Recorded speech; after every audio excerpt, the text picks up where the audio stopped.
Good evening. Welcome to APTN National News. I'm Dennis Ward. As of midnight tonight, the federal government will be invoking its Quarantine Act, granting sweeping powers to federal ministers and police bodies to deal with the spread of COVID-19. Under the Quarantine Act, all travelers returning to Canada will be legally obligated to self-quarantine for a period of 14 days. Essential workers are exempt from the rule.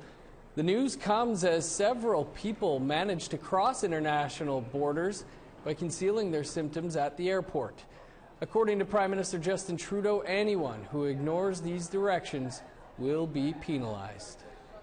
Unfortunately, there are a number of people who have not been following the guidelines that are there for their protection, which is why we've had to take this next step of bringing in the Quarantine Act to ensure that Canadians who do not follow the instructions to self-quarantine for 14 days, self-isolate for 14 days immediately upon re-entering Canada, they will be facing fines and perhaps even jail time. Provincial police are already taking action of their own. This week, a man in Gatineau, Quebec was fined $1,200 for hosting a party with friends. And a woman in Newfoundland, a recent traveler, was also arrested for refusing to self-isolate. Schools in the Northwest Territories are closed for the remainder of the academic year. All borders into the NWT are shut. Many precautions north of 60 are being taken to slow the spread of COVID-19. Our reporter Charlotte Mort-Jacobs brings you this update from Yellowknife. Behind me, you'll see a COVID-19 drive-through testing station. Traffic here has been steady since they opened in Yellowknife on Tuesday. There's still only one confirmed case of COVID-19 in the NWT, with roughly 500 tests coming back as negative and 200 still pending. The territory leads the way in terms of testing per capita in the country. However, not all of that swab testing may be getting out to the remote communities.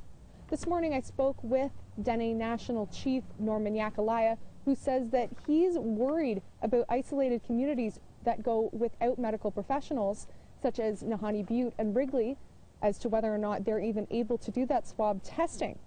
Now, there's other medical needs that may not be getting met.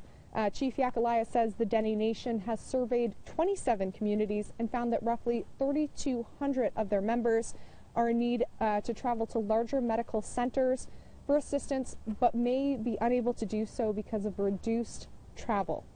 Now, in the meantime, the NWT Health Authority says they've ramped up virtual care options to replace some of those in-person meetings. Charlotte Mort-Jacobs, APTN National News, Yellowknife. In British Columbia, the provincial government is stepping up to help its citizens as they navigate through the uncertainty of the COVID-19 pandemic. Tina House has this story. Once a bustling city, Vancouver now resembles a ghost town. Dine-in restaurants are closed. Bars and pubs are closed. Non-essential stores are closed. Sports facilities and ski hills are also closed to stop large gatherings. And here on Vancouver's Granville Strip, where revelers usually gather in the hundreds on any given night, it's now nearly empty. With 659 confirmed cases of COVID-19, BC's Chief Medical Health Officer says this time right now is critical in stopping the pandemic. At this point in time, particularly in the next 2 weeks, as we're trying to delay the onset, prevent the transmission of this virus, we need to continue to not meet in groups, even groups of 10, even groups of 20, small groups, even 2 or 3 can sometimes be that transmission point. The BC government is stepping in to ease the many concerns of residents. The high-level discussion is a $5 billion action plan, $2.8 billion focused on people and services, $2.2 billion focused on businesses and recovery going forward. Some of this money is earmarked for small business owners like Inez Cook. She owns Salmon and Bannock. Vancouver's only Indigenous restaurant that specializes in traditional food. I've had to lay off 80% of my staff. I had to close the dining room. I lost thousands and thousands of dollars worth of catering contracts. And, there was a couple of days that I had a hard time getting out of bed, wondering if I was going to have to shut the doors. Instead of quitting, Inez has adjusted her business to offer delivery through Uber Eats. And in this world of uncertainty, the government support is a much-needed boost for businesses like Salmon and Bannock to survive. It's really, really frightening what's happening. Hopefully it won't last that much longer and we'll be able to open our doors. Because we really do like giving the full experience to our guests. We're very hospitable. We like sharing our culture. It's so important to us. And sometimes it's hard to relay that through an app, but we're doing our best. Tina House, APTN National News, Vancouver. In an effort to help fight the COVID-19 pandemic, one First Nation made a large financial donation to their local hospital. The Haisla Nation announced they will be donating $300,000 to the Kitimat General Foundation. The hospital serves the communities of Kitimat and Kitimat Village. The Haisla Nation has been proactive in taking measures to stop the spread of COVID-19 into their community. Chief Councillor Crystal Smith says the donation will help communities keep their culture.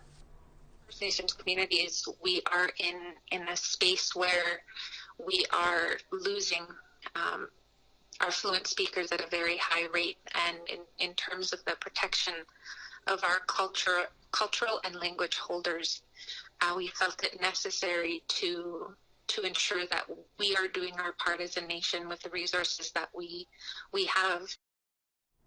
The Assembly of First Nations sent out an urgent message today to all delegates who attended the AFN Housing and Infrastructure Forum in Toronto on March 11th and 12th. The advisory comes after information that one of the delegates has since tested positive for COVID-19. The AFN says anyone who attended the event should monitor their health and contact health professionals in their area if they are feeling unwell. It's been another turn of events in the fight against a gas company in Nova Scotia that plans to store natural gas in underground salt caverns that would impact the Sabaganakity River. Local Mi'kmaq communities nearby.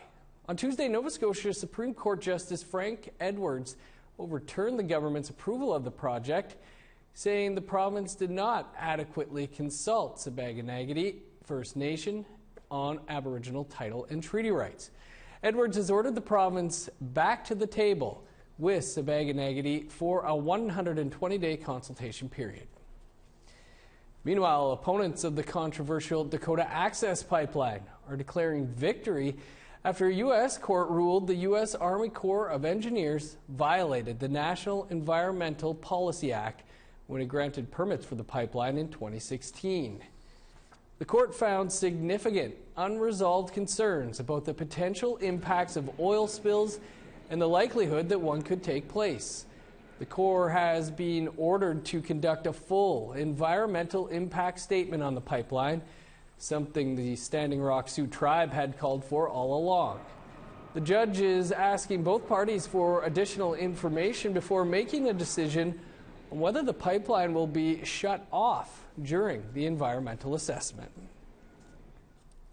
Well, Indigenous health professionals are taking to social media to provide answers to big questions about COVID-19. Details on that after the break. Hello, I'm Todd Lamera, and here's what we'll have for you on Nation to Nation. National Chief Ferry talks about the AFN's emergency declaration in response to COVID-19. He also has a plea to communities on what to do to stay safe. As well, we speak to the Commissioner of Public Safety in Ganawagi, a Mohawk community just south of Montreal, where there have been multiple positive tests for COVID-19. And finally, we'll have senior health officials from Indigenous Services about what that department is doing to prepare for a worsening of the pandemic. That's immediately following the national news. Here's a look at Friday's weather forecast starting on the East Coast. +3 with snow in Halifax, 6 above with rain in St. John's, 0 with the rain-snow mix for Happy Valley Goose Bay, +1 in Cartwright, 9 above under sunny skies for Montreal, 0 and sunny in Chibougamau, +12 in Toronto, 10 above with showers in Ottawa, +8 in Thunder Bay and Sioux Lookout, 4 above in Wawa, -2 with snow for Churchill, +3 in God's Lake. +6 under sunny skies in Winnipeg and Gimli, 8 above for Dauphin. +7 for Regina, 4 above under sunny skies in Saskatoon. -11 and snow in Uranium City.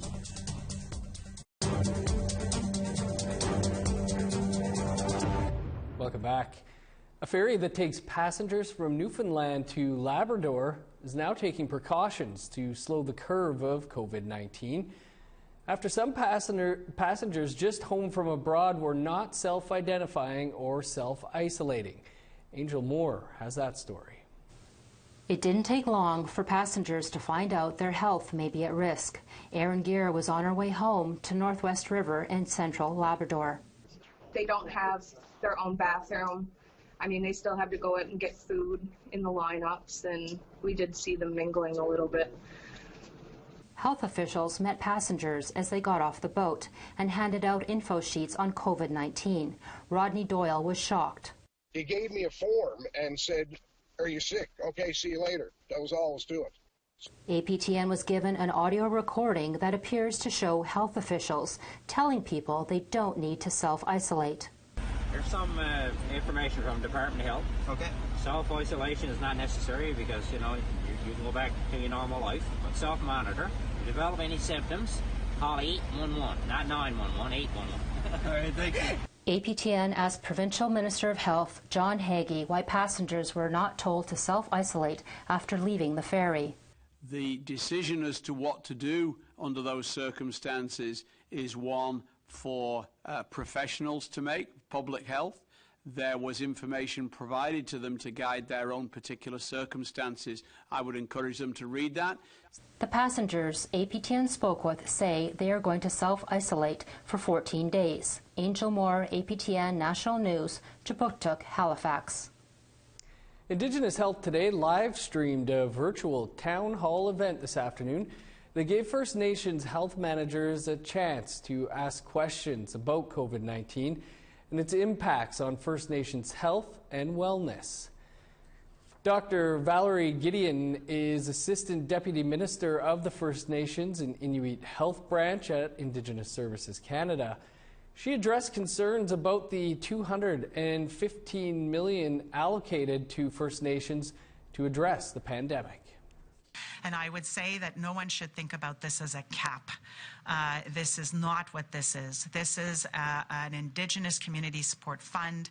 It is intended for communities to use very flexibly, broadly, to ramp up the activation of their pandemic plans and also support those more vulnerable households in the community to be able to address the needs of those community members. And to watch the entire event, you can check out our APTN News Facebook page. Tomorrow night on APTN Investigates, journalist Cullen Crozier brings you the story of one mother's search for answers into the death of her infant son. She wants to know why it took over 7 years to get his autopsy report and why no inquest was called into his sudden death. Here is a preview of Death in Care. I can't imagine what a child's last minutes alive would be, and they're innocent. They don't know what they did wrong. It has become an all too familiar story in Canada. Indigenous children apprehended at a disturbing rate, thrown into a system seemingly designed for Indigenous families to fail. For them to experience the trauma and the abuses that they're currently going through, that in itself is a travesty. Many call it genocide, and in essence, it is genocide. Indigenous children now make up more than half of all kids in care across the country. It has been called a humanitarian crisis by government and genocide by First Nations. But what happens when those same children die in the system? The amount of bullying that workers inflicted upon the biological parents was just something I never encountered in all my years of police work or working in government. It's a lawless place. Looks like another incredible piece from award-winning journalist Cullen Crozier. You can catch Death in Care tomorrow night following the APTN National News. Time for another quick break, but stick around. There's more to come. Here's a look at the rest of Friday's weather forecast, starting off in northern Alberta. 11 below in High Level. Plus 12 in Medicine Hat, 10 above in Lethbridge and Calgary. Plus 9 with showers for Vancouver, Victoria, and Campbell River. Minus 11 in Fort Nelson with rain. Plus 8 in Prince George. Minus 21 in Old Crow. Plus 1 with snow in Whitehorse. 15 below for Fort Liard and Trout Lake. Minus 16 in Yellowknife. 29 below in Sax Harbor. Minus 26 with snow for Paulatuck. 23 below in Baker Lake. Minus 33 for Cambridge Bay. 22 below in Resolute, minus 34 in Joe Haven.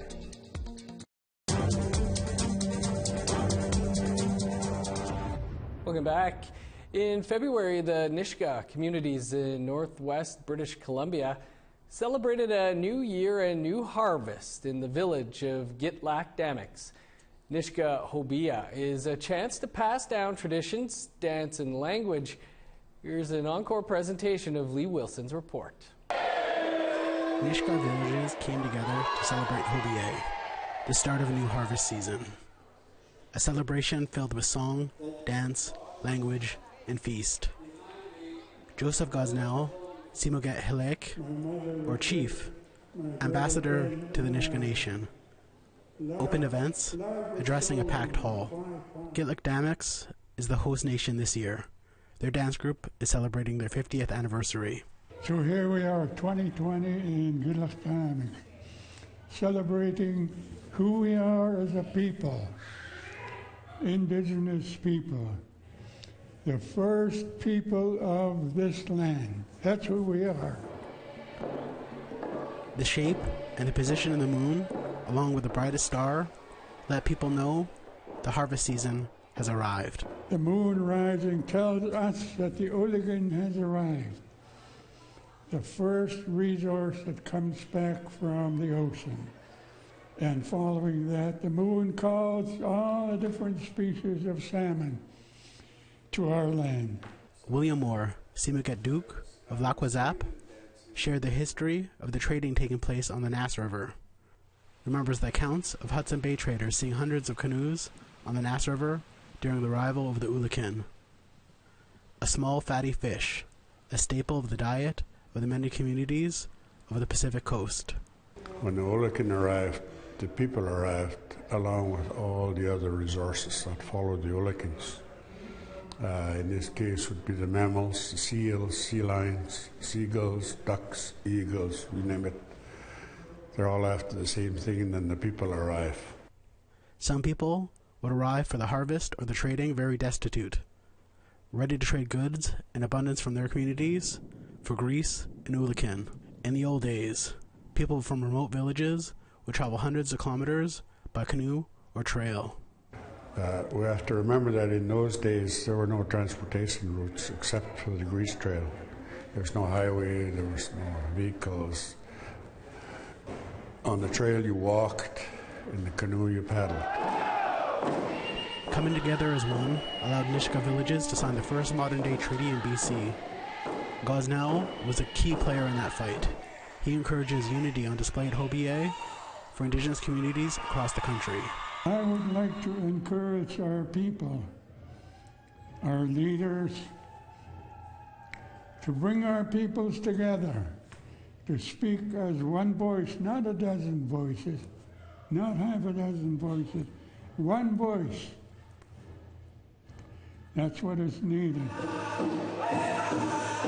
In 2012, dance groups from all around British Columbia, and even a group from Alberta, come to share.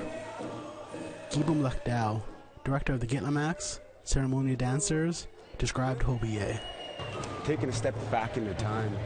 So everything that I shared was something that was instilled in me when I was a very young kid, about 8 years old, when I first heard all these songs.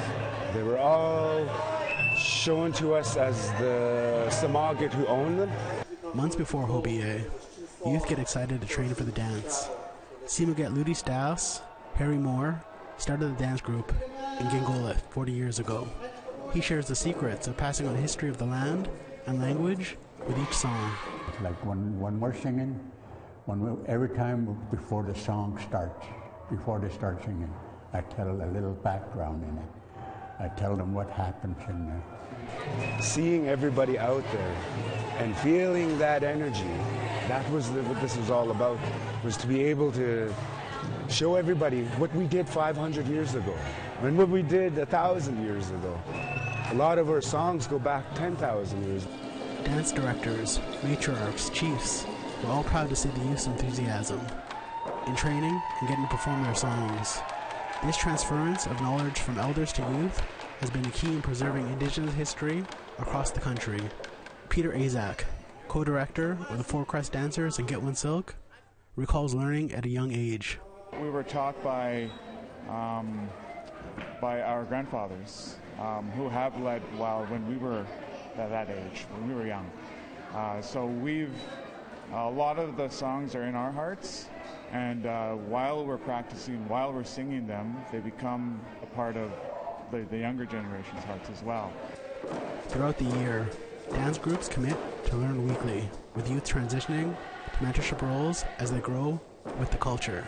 And we've come through the system as dancers, as drummers, as singers, and now one of the leaders of the Four Crest Dancers now as directors. And to watch our youth now take those roles that we once had as kids has been amazing. Their voices are sometimes more powerful than ours. Hobiye shines a bright light for elders and youth to display what has been passed down. Next year, another Nishka village will take center stage. In giving the young people that chance to learn the language, because we don't want to see it fade away. Today, our language is here. And if you really look at it, when we were isolated, our language is way up here. Lee Wilson, APTN National News, Nishka, British Columbia. That's your APTN National News for this Thursday. For news anytime, visit our website, aptnnews.ca. I'm Dennis Ward. Thanks for tuning in. Stick around. Todd Lamarand is up next with Nation to Nation. And we leave you tonight with the video from the Puck Winter Games. And Teresa Biggity, who is 81 years young. Teresa was the seniors' jig winner. Have a great night.